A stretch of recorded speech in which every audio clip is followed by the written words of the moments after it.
చాలా ఈజీగా ఏ హడావిడి లేకుండా లంచ్ బాక్స్లోకి మష్రూమ్ కర్రీని ఎలా చేసుకోవాలో చూద్దాం.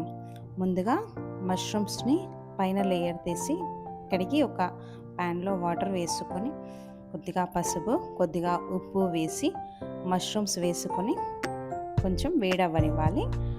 వేడైన తర్వాత సపరేట్ చేసుకొని చల్లారిన తర్వాత ముక్కలుగా కట్ చేసి పెట్టుకోవాలి.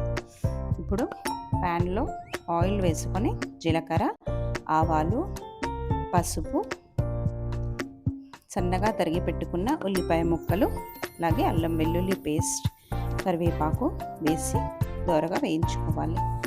బాగా వేగిన తర్వాత కట్ చేసి పెట్టుకున్న మష్రూమ్ ముక్కల్ని వేసి అలాగే ఒక స్పూన్ కారము, అలాగే టేస్ట్కి సరిపడా ఉప్పు, అలాగే ఒక స్పూన్ ధనియాల పొడి వేసి బాగా కలుపుకోవాలి.